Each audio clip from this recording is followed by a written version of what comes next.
আমার চ্যানেলে তোমাদের সকলকে স্বাগত। আজ আমরা ক্লাস 4-এর রায়ান মার্টিন প্রশ্নবিচিত্র থেকে বাংলার তৃতীয় পর্যায়ক্রমিক মূল্যায়নের 13 নম্বর স্কুল সলভ করব।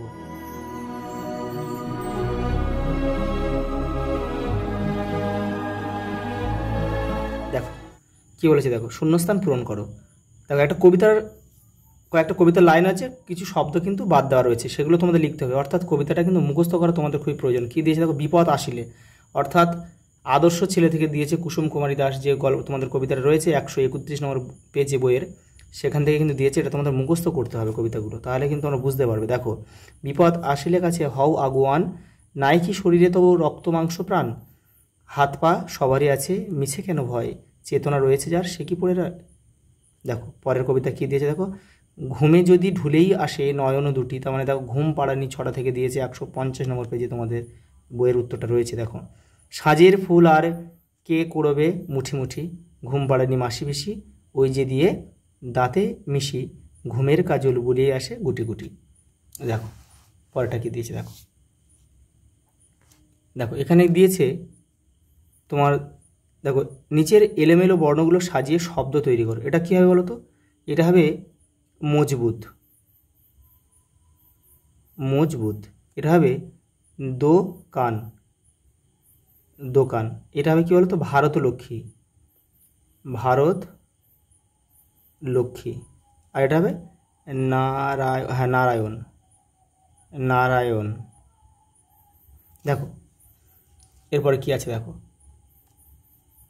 দুটি করে প্রতিশব্দ লেখো, বাগান, চোখ, হাতি, পৃথিবী। তারপরে দেখো এই বর্ণ বিশ্লেষণ, লিঙ্গ পরিবর্তন, শব্দ যুগলের পার্থক্য, ঠিক এই 12 পর্যন্ত দেখো আমি একটা জায়গায় দেখিয়ে দিচ্ছি, দেখে নাও।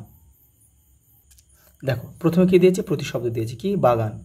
বাগান দেখো উদ্যান লিখতে পারি আমরা, উপবন লিখতে পারি। চোখ, আঁখি, নয়ন, চক্ষু, হাতি, গজ, হস্তি আর কড়ি। পৃথিবী, ধরা, ভুবন, বিশ্ব, আরও হয় ভূধর, অনেক কিছু হয়। দেখো এবার কী দিয়েছে, দেখো বর্ণ বিশ্লেষণ দিয়েছে। কী দিয়েছে, অনেকক্ষণ। দেখো অটাকে ভাঙো, তো অটাকে ভাঙা যায় না, অ শুধু হবে।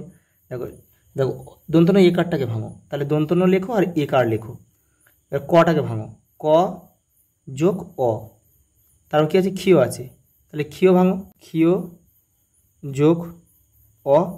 আর মধ্যাহ্নটাকে ভাঙো, মধ্যাহ্ন যোগ অ। পরেরটা দেখো লণ্ঠন, তাহলে আগে লটাকে ভাঙো, ল যোগ অ।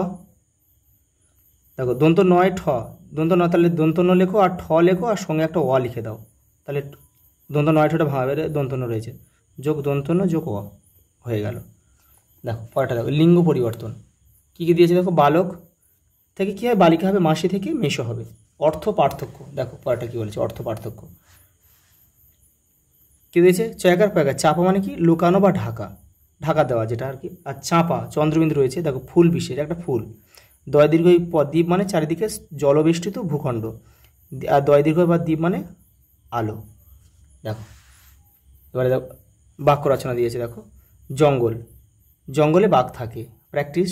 সকালে তাড়াতাড়ি ঘুম থেকে ওঠা প্র্যাকটিস করো। তারপরে দেখ বিপরীত শব্দ দিয়েছে। কি দিয়েছে দেখো, আধা আধি মানে উল্টো কি, পুরোপুরি। আর জোয়ার ভাটা। এবার দেখো কী দিয়েছে, পথ পরিবর্তন। অন্তর থেকে কী হবে, আন্তরিক। রবীন্দ্র থেকে রাবীন্দ্রিক, অরণ্য থেকে আরণ্যক, আর দেব থেকে দৈব। পরেরটা দেখো কী দিয়েছে, এক কথায় প্রকাশ দিয়েছে। দেখো কি বলেছে, এক কথায় প্রকাশ। ঘোড়ার ডাক, হ্রেস্যা। জলে চরে যে, সেটাকে আমরা এক কথা কী বলতে পারি, জলচর। সবচেয়ে ছোট, ক্ষুদ্রতম। পঙ্কে জন্মে যে, সেটাকে পঙ্কজ। পরেরটা দেখো শব্দার্থ দিয়েছে কি, প্যাঁচ। প্যাঁচ মানে কি, কৌশল। আচ্ছা এটা কৌশীল হয়ে গেছে। দেখো প্যাঁচ মানে কি, কৌশল। আর মুলুক মানে কি, দেশ। তারপরে দেখো সন্ধি বিচ্ছেদ করতে বলেছে। দেখো রাজেন্দ্র, রাজেন্দ্র রাজ যুক্ত ইন্দ্র। আর গবাক্ষ, গোযুক্ত অক্ষ। দেখো পরের প্রশ্ন দেখো, নিচের বাক্যগুলিতে বিশেষণ পদগুলির নিচে দাগ দাও। দেখো প্রচুর সাপ একেবারে কিলবিল করছে, এই প্রচুরটা হচ্ছে বিশেষণ। পরেরটা দেখো কি বলেছে, এবার পুজোয় 5টা জামা হয়েছে। কটা জামা হয়েছে, 5টা। এই 5টা হচ্ছে বিশেষণ, এটা সংখ্যাবাচক বিশেষণ।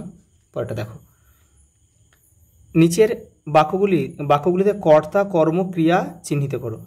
নীলু, নীলু মারমেড দেখছিল, তাহলে এখানে কার সম্বন্ধে বলা হচ্ছে? কর্তাকে নীলু, নীলু হচ্ছে কর্তা। আর কর্ম কি? মারমেড, এটা হচ্ছে কর্ম, আর দেখছিল এটা হচ্ছে ক্রিয়া।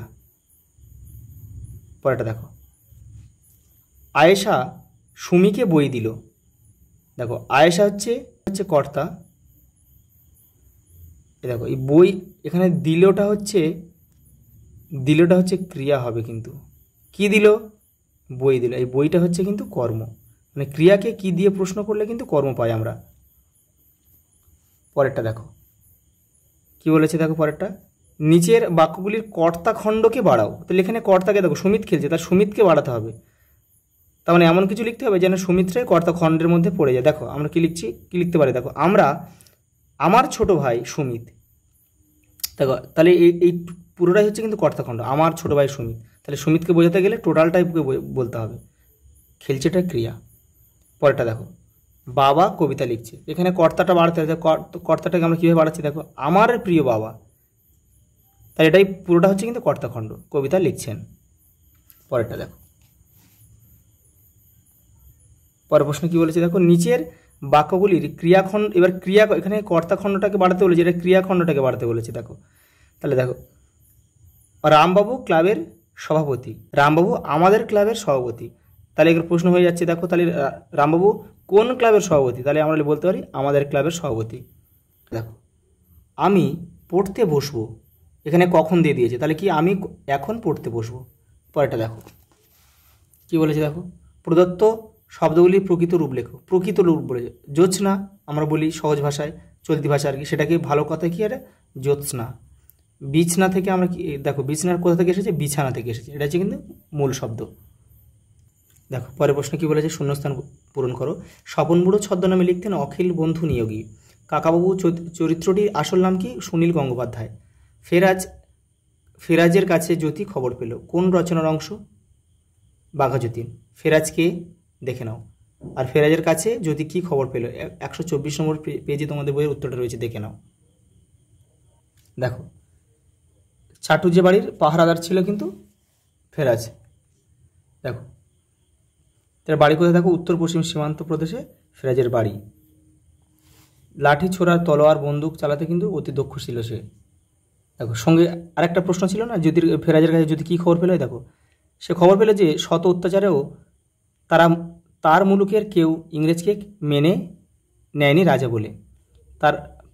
তারা প্রাণের চেয়েও বেশি ভালোবাসে তাদের স্বাধীনতাকে।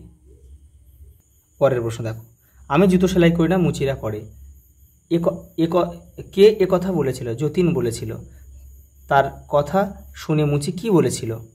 এরপর বক্তা কি করলো, দেখে নাও। দেখো তার কথা শুনে মুচিরা কি বলেছিল, এ কি তোমাদের দেশ পেয়েছো যে করবো না বললেই হলো, এই ছুঁচ সুতো নাও সেলাই করো। দেখো এরপর বক্তা কি বলেছিল, দেখো বক্তা যতীন ভয়ে ভয়ে জুতো সেলাই করতে বসলো, তার হাতে ছুঁচ ফুটে গেল, ঘাড় নিচু করে থেকে ঘাড়ে ব্যথা হয়ে গেল, অনেক কষ্টে সারাদিনে এক পাটি চটি সেলাই হলো। পরের প্রশ্ন দেখো, মায়াদ্বীপে ওনারা থাকেন, কোন লেখকের কোন রচনার অংশ? সুনীল গঙ্গোপাধ্যায়ের মায়াদ্বীপ রচনার অংশ। লেখকের ছদ্মনাম কি? নীললোহিত। কাদের প্রসঙ্গে একথা বলা হয়েছে? জলকন্যাদের প্রসঙ্গে। ছোট কাকা কথককে তাদের সম্পর্কে কি জানিয়েছিল? এই যে ছোট কাকা বললো, বুঝেছিস, মারমেড মানে জলকন্যা, দেখছিস না মেয়েটার কোমরের দিকটা দেখা যাচ্ছে না, অর্থাৎ সরু দেখা যাচ্ছে না। এবার দেখো কি বলেছে, আরেকটা বলেছিল কি, যে আমাদের কিছু হবে না, ওদের কষ্ট হয়, মানুষের দৃষ্টি ওরা সহ্য করতে পারে না। দেখো পরে কি বলেছে, দেখো অনুচ্ছেদ রচনা করো, রবীন্দ্রনাথ ঠাকুর আর বাঙালির প্রিয় উৎসব, দেখে নাও।